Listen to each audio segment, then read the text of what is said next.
Welcome to this comprehensive overview of the Citizens' Charter, recognized globally as the architectural blueprint for accountable governance. Much like an engineering blueprint defines structural integrity, a Citizens' Charter establishes the exact design specifications for high-quality public service. In this video, we will break down the history, components, functional requirements, and legislative evolution of this vital administrative framework.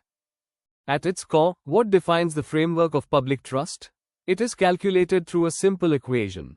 When an organization combines clear service standards with options and advice, establishes standardized public access, and integrates robust grievance resolution mechanisms, the result is a Citizens' Charter. It serves as a formal, published commitment detailing the exact standards of service a citizen can expect, functioning as a practical guarantee of administrative quality.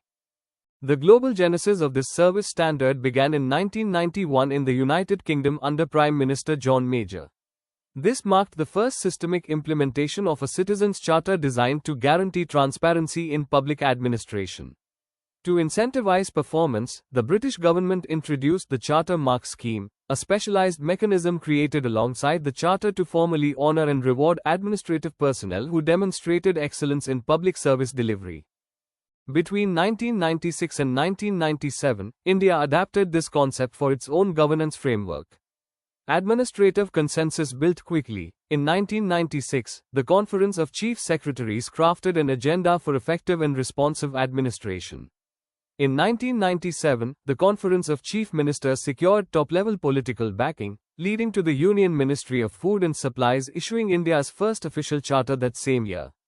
Simultaneously, civil society acted as a primary external catalyst, with the non-governmental organization Common Cause, directed by S.D. Shourie, pushing the Indian government towards systemic administrative accountability. Following national momentum, state-level implementation took off in Rajasthan during 1998 and 1999. The rollout targeted key public sectors in two distinct stages. In 1998, Target 1 saw the Department of Food and Civil Supplies become the vanguard department for the state's transparency initiative. By 1999, Target 2 expanded these rigorous standards to the Revenue Board, covering critical land and tax administration across the state. To understand how a Citizens' Charter functions internally, let us look at its anatomy. A comprehensive charter is structured across 5 key layers. First, the vision and mission statement, which defines the overarching organizational purpose. Second, details of services, providing a precise catalogue of what the organization actually delivers. Third, consumer details, which clearly defines who the end users are. Fourth, targeted delivery, highlighting specific services provided to each distinct customer group. And fifth, the grievance redressal mechanism, outlining the exact channels and methods citizens can use to resolve disputes. The operational goal of a charter is to dismantle traditional administrative friction. By establishing new functional requirements, opaque processes are replaced with administrative transparency. Institutional distance is converted into citizen-friendly administration. Time-consuming delays are shifted toward optimal time savings for both citizens and public administration. Finally, ambiguous guidelines are eliminated in favor of correct, standardized access to information. The practical success of a charter relies on 4 core impact dimensions. First, delivery, ensuring highly effective, predictable service delivery without arbitrary delays. Second, accountability, placing direct responsibility on public officials toward the citizens they serve.